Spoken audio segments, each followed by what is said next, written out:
5 દિવસની ઉજવણી વેલિંગ્ટનના લોઅર હટમાં નવા BAPS હિન્દુ મંદિર અને કોમ્યુનિટી સેન્ટરનું ઉદ્ઘાટન પૂજ્ય નારાયણ મુનિ સ્વામી અને BAPSના સંતો અને ત્યાંના હરિભક્તોને શુભેચ્છકોની હાજરીમાં થયું હતું. 6 ઓગસ્ટના રોજ નારાયણ મુનિ સ્વામી અને સંતોનું ઉષ્માભર્યું સ્વાગત કરવામાં આવ્યું. બીજા દિવસે નારાયણ મુનિ સ્વામીની હાજરીમાં સત્સંગ સભા યોજાઈ. 8 ઓગસ્ટની સવારે વિશ્વ શાંતિ અને સમાજની સુખાકારી માટે વૈદિક શ્રી સ્વામિનારાયણ વિશ્વ શાંતિ મહાયજ્ઞનું આયોજન કરવામાં આવ્યું હતું. ધાર્મિક યજ્ઞ જ્યોતમાં પવિત્ર અનાજ અર્પણ કરવામાં આવ્યું હતું. જ્યારે ઓસ્ટ્રેલિયા અને ન્યૂઝીલેન્ડના બાળકો, યુવાનો અને પુખ્ત ભક્તોએ સત્સંગ દીક્ષા શાસ્ત્રના 315 સંસ્કૃત શ્લોકોનું પઠન કર્યું હતું. બપોરે શાશ્વત સુખનું ધામ મંદિર નામના ખાસ મહિલા સભામાં 360થી વધુ મહિલા ભક્તોએ ભાગ લીધો હતો. સાંસ્કૃતિક કાર્યક્રમોમાં મંદિરોના મહત્વ અને ફાયદાઓ પર પ્રકાશ પાડવામાં આવ્યો હતો. તેમજ મહિલા ભક્તોના પ્રેરણાદાયી યોગદાન પર પણ પ્રકાશ પાડવામાં આવ્યો હતો, જેના કારણે આ મંદિર શક્ય બન્યું હતું. તેમાં સાંસ્કૃતિક પ્રદર્શન અને યુવાન અને વરિષ્ઠ મહિલાઓ દ્વારા પ્રેરણાદાયી ભાષણો તેમજ વિડીયો પ્રસ્તુતિઓ અને ભક્તિ તુલનાનો સમાવેશ થતો હતો. સાંજે ત્યાં પ્રદેશના સંતો અને યુવાનોએ ભક્તિમય ભજનોનો મધુર કાર્યક્રમ રજૂ કર્યો, જેમાં મંદિરો, વ્યક્તિઓ અને સ્થાનિક સમુદાયમાં જે કાલાતીત પરંપરાઓ અને સ્થાયી મૂલ્યો સ્થાપિત કરે છે તેને સુંદર રીતે રજૂ કરવામાં આવ્યા, જેનાથી આધ્યાત્મિક સંવાદિતા અને સાંસ્કૃતિક સમૃદ્ધિનું વાતાવરણ સર્જાયું. 9 ઓગસ્ટના રોજ મંદિરમાં સ્થાપિત થનારી પવિત્ર મૂર્તિઓનું સુંદર રીતે શણગારેલા ફ્લોટ્સ પર મંદિર તરફ જતા રસ્તાઓ પરથી 2 કિલોમીટર લાંબી રંગબેરંગી નગરયાત્રા કાઢવામાં આવી હતી. આ સરઘસમાં ત્યાંના પ્રદેશના ભક્તો, શુભેચ્છકો અને અન્ય માનનીય મહેમાનોએ ભાગ લીધો હતો.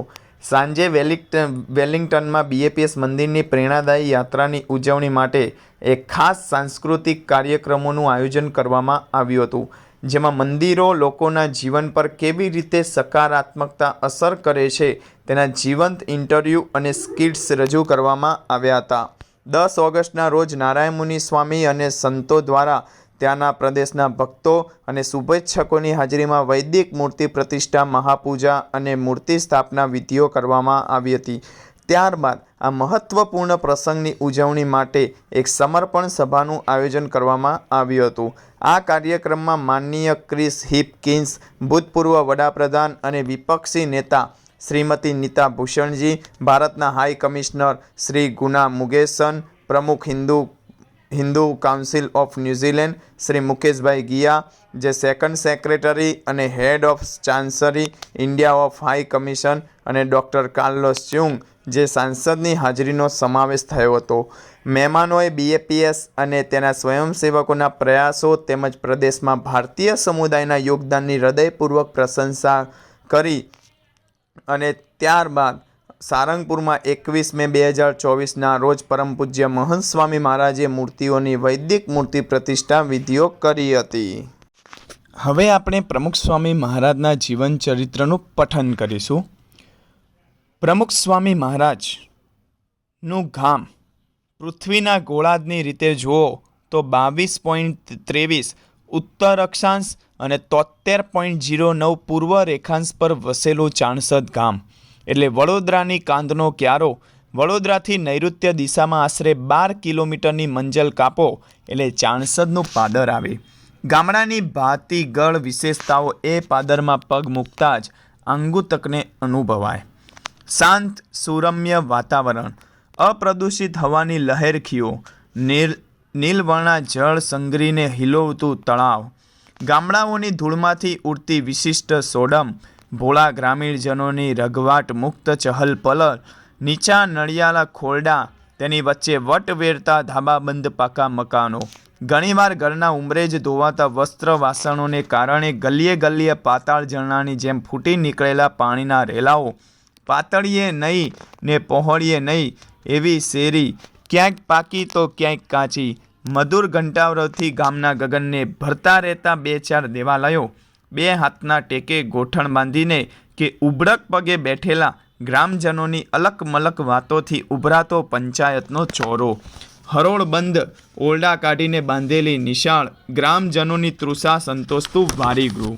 આવા આ ગામની શેરી શેરી પગ તળે કરી નાખતા માંડ કલાક દોઢ કલાક થાય ત્યાં તો મહી અને નર્મદા જેવી ભરપટે વહેતી લોકમાતાઓની મધ્યમાં ચાણસદ વસેલું હોવાથી જળના તળ અહીં ઊંચા. તેથી પાણીની અછતનો અનુભવ અહીંના રહીશોને ઓછો. ચાણસદના પાંદરે ઝીણે પાંદડે ઝૂલતા આંબલીઓના ઘટાદાર વૃક્ષો જોતાં જ ખબર પડે કે અહીં જળછાયાની ઝૂકતી જામેલી છે. આવી ગ્રામ સંપદા ધરાવતું રઢિયામણું અને રણિયામણું ચાણસદ ગામ મોટે ભાગે ધરતીપુત્રોનું. જમીનને બળદ દ્વારા ઉપર તળે કરતા રહીને બાજરી, જુવાર, મગ, મઠ, કપાસ વગેરેના વાવેતરથી જીવતર ગુજારતા આ ગામના રહીશો, ધરતી ધમરોળતા આ ખડતલ ખેડૂતો સવારના પોરથી ગાડા હલાકડા લઈને સીમ ભણી પર્યાણ કરી જાય તે સમી સાંજે પાછા વળે.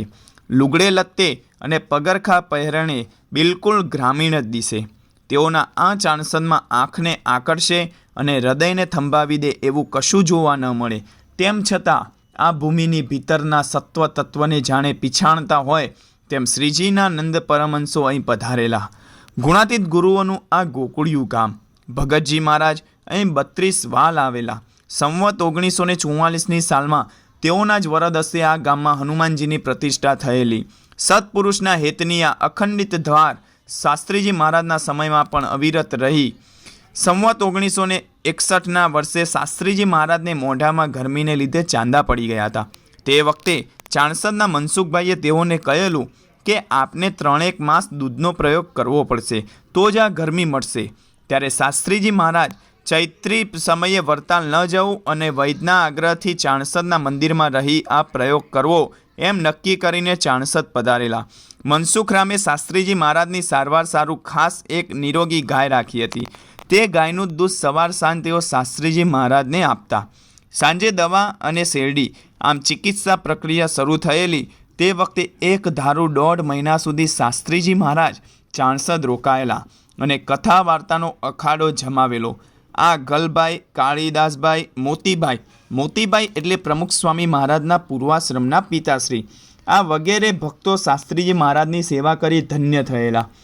સંવત 1982માં મૂળજીભાઈના આમંત્રણથી શાસ્ત્રીજી મહારાજ લગભગ 1 મહિના સુધી પારાયણનો લાભ આપવા ચાણસદ પધારેલા.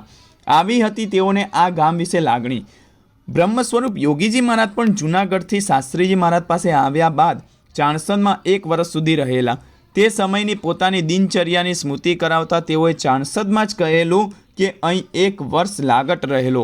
હું ગુરુ, હું શિષ્ય, હું રસોઈ કરું, હું વાળું, બધું હું કરતો. 16થી 17 વર્ષની ઉંમર, બીજા બધા ગરડા, હું જુવાન, પાવર બહુ, જોશ બહુ, કીર્તન બોલું તો નળિયા ગાજે. રણછોડ ભક્ત કહે જોજો નળિયા ન ઉડે. વાતું કરું તો અડધા માઇલમાં સંભળાય. લાઉડ સ્પીકર તૂટી જાય. સવારે ઉઠી વણઝારીએ કૂવે નાહી આવતા. 4થી 4:30 ધીર ધુરંધરાના પદ બોલીએ અખંડ કથા વાર્તા થતી. કોઈની ઉપાધિ નહીં. આખો દિવસ વાતું વચનામૃત 64 પદી શીખીએ. કીર્તન ગાતા થાકતા નહીં. આમ 1 વર્ષ સુધી યોગીજી મહારાજે ચાણસદને બ્રહ્માનંદમાં તરબોળ કરેલું. ત્યારબાદ પણ તેઓ અહીં અવારનવાર પધારતા. ગુણાતીત ગુરુઓની પાવન પદ્રથી ધન્ય થતા રહેલા આ ગામને જાણે ગુણાતીત સત્પુરુષનો નેડો લાગી ગયો હોય તેમ તેઓનું આ સાનિધ્ય સેવવાની અદમ્ય ઝંખના હશે. ભગવાનને પણ આ ગામનો આ મનોરથ પૂરો કરવાનો ઈરાદો હોય તેવા જ પ્રકારની ઘટનાઓ ગામમાં આકાર લેવા લાગી. તેના પ્રથમ સોપાન રૂપે લેવા પાટીદાર જ્ઞાતિમાં મોતીભાઈનો જન્મ થયો. પ્રભુદાસ પટેલના 3 સુપુત્રોમાંથી એક તેઓ. અક્ષર પુરુષોત્તમ ઉપાસનાના પ્રખર પ્રવર્તક શાસ્ત્રીજી મહારાજના યોગે મોતીભાઈને સત્સંગનો રંગ લાગ્યો. સવાર સાંજ મંદિરમાં દર્શને જવું, કથા કીર્તનમાં લયલીન થવું, શ્રીજીની આજ્ઞા અનુસાર જીવન જીવવું એ તેઓના અંગભૂત ગુણો હતા. જ્યારે ગામમાં શાસ્ત્રીજી મહારાજ કે સંતો પધારે ત્યારે તો કાયાની સાથે છાયાની જેમ મોતીભાઈ તેઓની સેવામાં જ પરોવાયેલા રહેતા. તેઓની નિર્દોષ સેવા ભક્તિથી શાસ્ત્રીજી મહારાજ પર તેઓ પર ખૂબ જ પ્રસન્ન થતા. લોકોક્તિ છે કે દુર્લભા સદસ્ય ભાર્યા, સમાન સ્વભાવવાળી અર્ધાંગિની મળવી દુર્લભ છે. પરંતુ ભગવદ્ ભક્તિ પરાયણ આ ભક્તરાજના જીવનમાં આ દુર્લભ વાત સાકાર બનેલી. વડોદરા જિલ્લાના મેનપુરા ગામમાં જન્મેલા દિવાળી બા સાથે મોતીબાઈના ગૃહસ્થાશ્રમના મંડાણ થયેલા.